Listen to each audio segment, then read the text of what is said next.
up into the action. It looks like maybe not the play that was chosen. We're actually down onto Dust Bowl. I think LD Gold has been kind of excited to see this LD's map been play out. on point with these map selections tonight, He hasn't he? I think knows he what hasn't he's got doing. one wrong. He's got insider. He knows. I think there's a little That's code here. it. He just does a little hand signal and then he tells them what map to choose. I'm secretly in everyone's Discord DMs. This will make great commentary, guys. Trust me.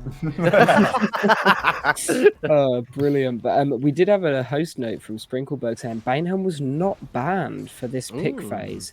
So we might see it later on, which will be interesting. But we do see Kyrie is still on the Tempest, as we are going to get a POV of Kyrie for this game, which I'm super excited for. We get to see some of that coach gameplay with the Tempest. We've got Tempest ambidextrous again with Kyrie. Again, really interesting to get that extra damage off with the fireballs. So we'll see how this does, but it looks like a Tempest battle is going on right now. I see two tornadoes, both lit with fire. Kyrie getting out to get a quick heal off, but is slapped by a Tox Gauntlet real quick. This is getting into it very, very quickly. It looks like some of the teams are fighting over the Valgard camps. Yeah, 100%. And it's as we said earlier on, without dumb ways to die controlling how the games start, it is just a straight up free for all as soon as the timer begins. As soon as this game begins, there's no we're going to loot up for a bit, you go do your thing. It's a case of, you go loot over there, and I'm going to come with you. Yes. Yeah. We see a completely different round here than we've been used to. Already, at this point in the game, we have a 2-point lead. And we talked a little bit about these players on Dust Bowl. Some players really like to take the action out to this area, and we haven't really seen people do it yet in this tournament, but I think we're seeing it happen. Newbie, Kyrie, Caitlin, and the super team really bringing the fight out to the fields and really, really capitalizing very, very early on that 2-point lead. That kind of momentum in these kind of lobbies could be game-changing. It can be the deciding factor. At this point, Gecko's Wet Thigh will have to do everything they can to be able to come back and fight and kind of climb back up to even get even with this enemy team. So we'll see exactly if they're able to do that. Going to be some very, very smart playing come in from Kyrie Caitlin. That's going to be our Metafy coach in our tournament, showing you exactly how important it is to be able to build your talents right, to be able to use the recall whenever it's necessary. That's the word. But yeah, also we see Vampiric on yet again, and I think that it's not a surprise to see anytime you see a player with that big fire gauntlet on, putting up that big pyro damage, they're going to want to use Vampiric or any kind of gauntlet that does big chunk damage. It's going to give you so much sustain during a fight, or at least enough to help you edge out and win the fight. And that's what we're going to see happening from Kyrie Caitlin here on the fire. And we saw it on a few other players previously too, but is it going I think most players have been running Vampiric tonight, haven't they? Yeah, it's definitely one of those talents that's at the forefront of everyone's mind and everyone's builds at the moment with a lot of the changes that came in with Chapter 3. It's propelled itself to the forefront. And LD, that was a big exhale. What did you see there, my friend?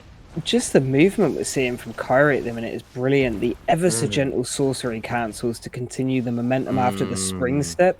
Really, really clever, because the dodge was used previous to the spring step. So we're maybe seeing Kyrie using that rune a little bit differently to other players, which can throw off people's momentum, the way that they fire their shots and their predictions.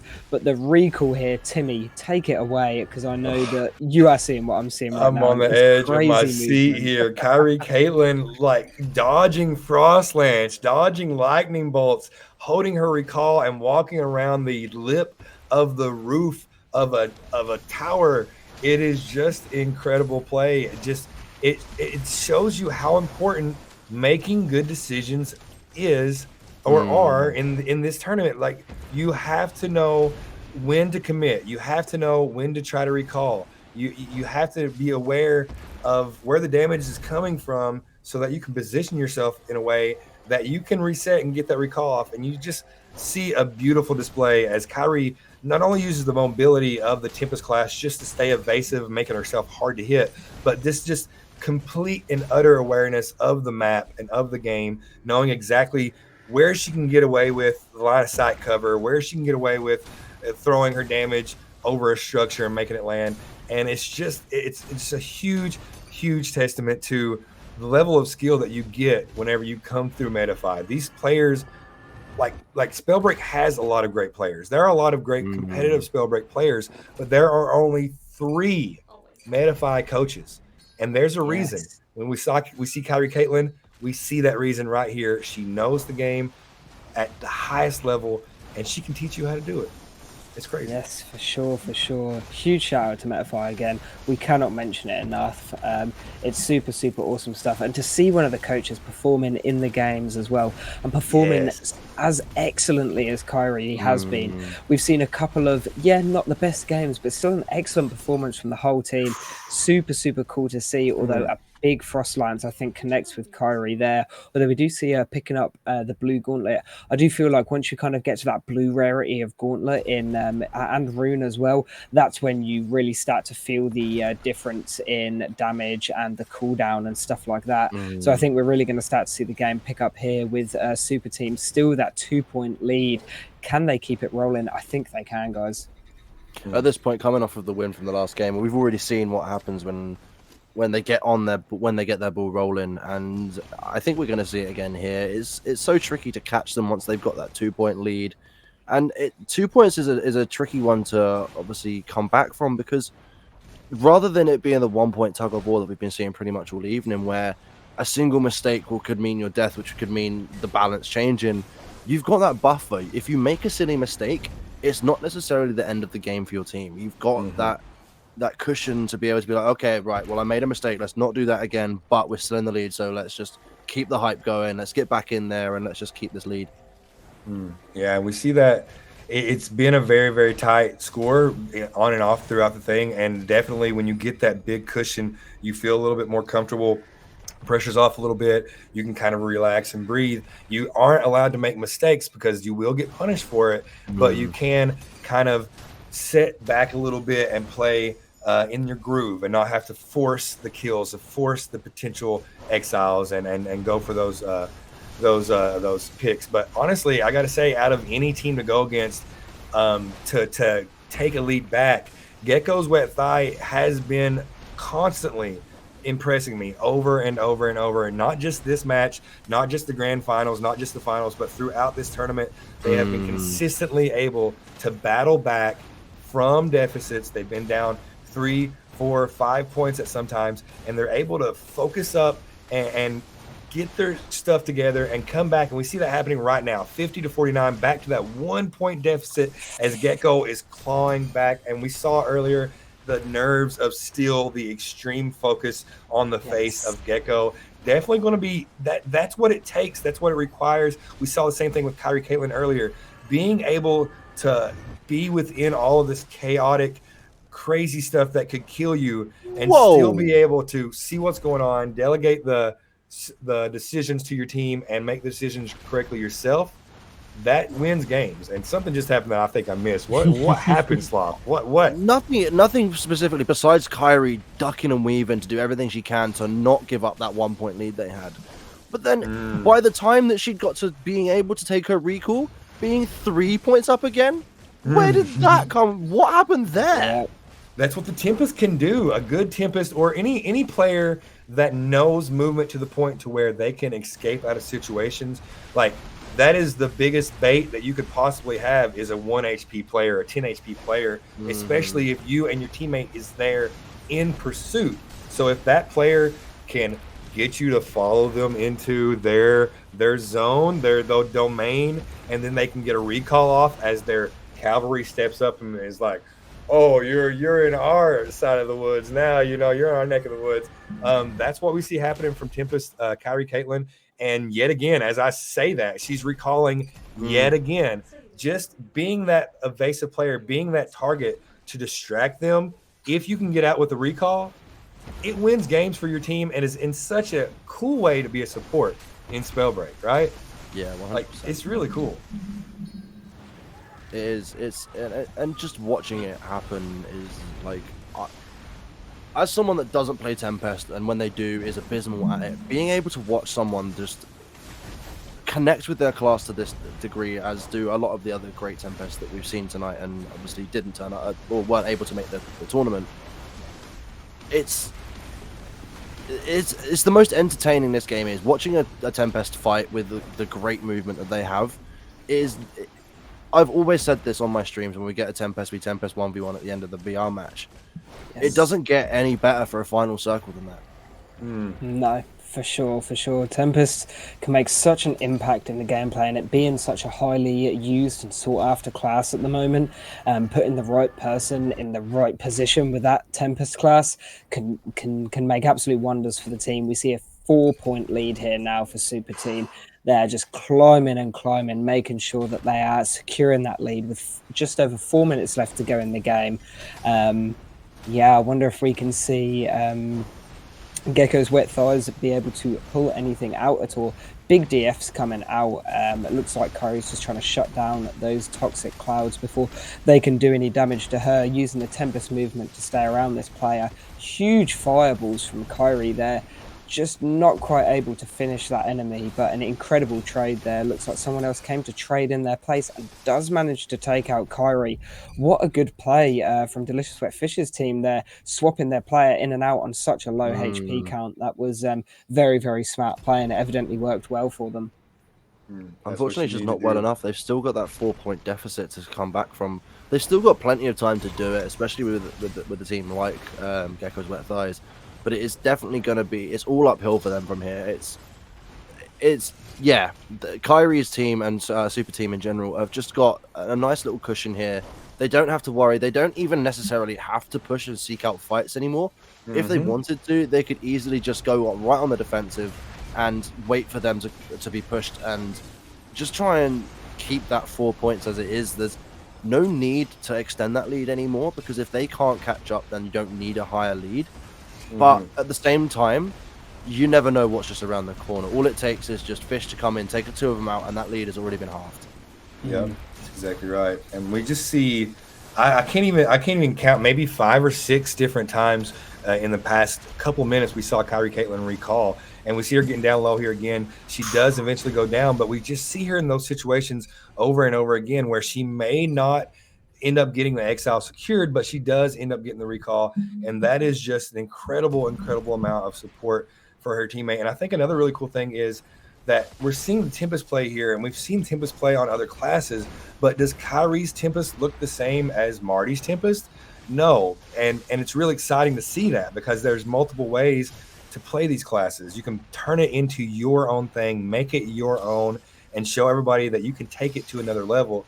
And right now we see Kyrie Caitlin coming through with the Tempest with that legendary fireball. So she's not going to be relying as much on like a Toxic Gauntlet that we've seen or a Frost Lance that we've seen from Marty. Much more in-your-face fireball aggression here. And I think that this role of this class in this team composition is more so to come through, do some big damage up in the face, be aggressive whenever she needs to help out, or come through and clean up with the fireballs.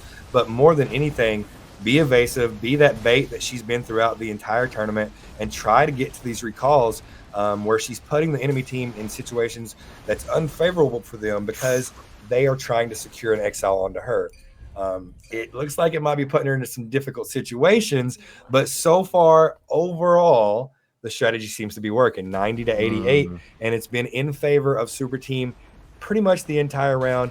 Going into our 3rd round here of the grand finals, if Super Team takes this, that brings them up to a 2-win lead. It is going to be the best out of 5. So we'll see what happens as we inch closer. 1 minute left on the clock, 2 points difference on the scoreboard. LD, what 1 point difference. Oh gosh, it all comes down to this, 93 to 92. I've said it again and again, it's anyone's game. Super Team have been playing extremely well, keeping that lead. But at the end of the day, does the lead the entire game matter if they get that extra point right at the end? And this is what it all comes down to. The last 30 seconds, can Super Team hold on to that last point that they have above Delicious Wet Fish's team? I'm losing it, man. Down to this. It's all down to this. 20 seconds left. We see Kyrie playing a bit more defensively, maybe using her Vampiric to get that health back up, staying out of the fight. See Nubian Arctic taking that high ground, just controlling it. They've still got the point lead. 10 seconds. Oh my gosh. Get it out the bag. I wish I could hear comms, man. Kyrie's got to be like, stay back, defend, don't die. Oh my gosh, and that is it for round 3. Oh my goodness gracious. Unlucky to Gecko's wet thigh there. They Oh, just missed hectic. out on bringing that back. They did so well, but unfortunately, Kyrie's team and Super Team there just doing slightly better and managing to keep that 1-point lead, which is just fun. What the? Look at that Arctic's damage. damage. There are two players in this Holy game that are moly. nearly 4,000 damage. Arctic and Fish almost equal for their damage. That is insane. Wow. Honestly, I had to give it to Super Team because their strategy, it was working so well just from the get-go, and that huge lead. I mean, if we remember, they had a 2-point lead at like 1 minute in or even less, and they stayed with it. They pushed on that. They brought it out to a 4-point lead, and we even talked about in this game, in these tournaments, the skill level is so close that when they get a lead that's even more than just 1 point, it really almost feels like that's it. There's no way of coming back. But we had to point out, we had to bring back that Gecko and their team is incredible at clawing back. They never give up. They never lose focus. They have that steel nerve, that focus. They don't let anything get to them because they know how to play the game. They know what they're capable of. And if they can continue to do that, then they can get a win. In the end, they do fall a little bit short in this round, but no fault of their own. Just really great play coming from Super Team. And this is exciting. Oh my God. Oh yeah. Oh my gosh.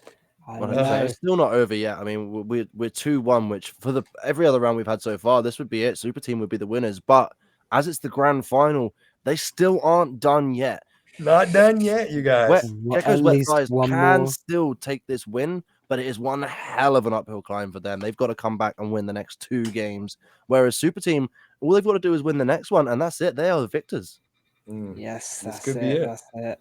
We are really seeing the top level of gameplay here. You know, both again, coach and teacher again up against each other here, and we see quite an even fight between them all, which is really cool to see. As we get into these last 2 games, it is either this game or the next that will finalize the grand finals, and we'll be able to crown our winners. But a huge shout out to everyone that has been that has participated today. Everyone in chat, everyone in the mod and comms team, everything has been super fun. A huge shout out to everyone, to Metafy. My gosh, we couldn't have done it all without you guys. And it's a pleasure to be here and able to cast these super fun competitive games.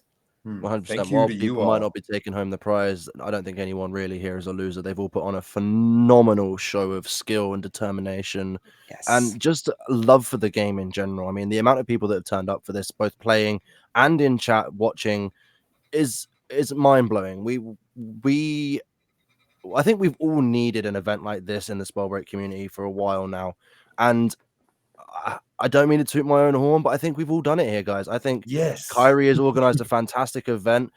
Rogue behind the camera has been putting in so much effort helping us make sure that this all goes as smoothly as it possibly can, along with the Sector X equipment and whatever, the facilities that they've got over there, really coming in clutch for this. I mean, it would have been a much different experience, both being here commentating and also being one of the viewers at home. It just, without all of you guys, it wouldn't be possible. And we've had a fantastic time. We hope you've had a fantastic time, and let's just hope that it just keeps on going as we start to prep for the next round. Just waiting on I think probably the map choices to go on.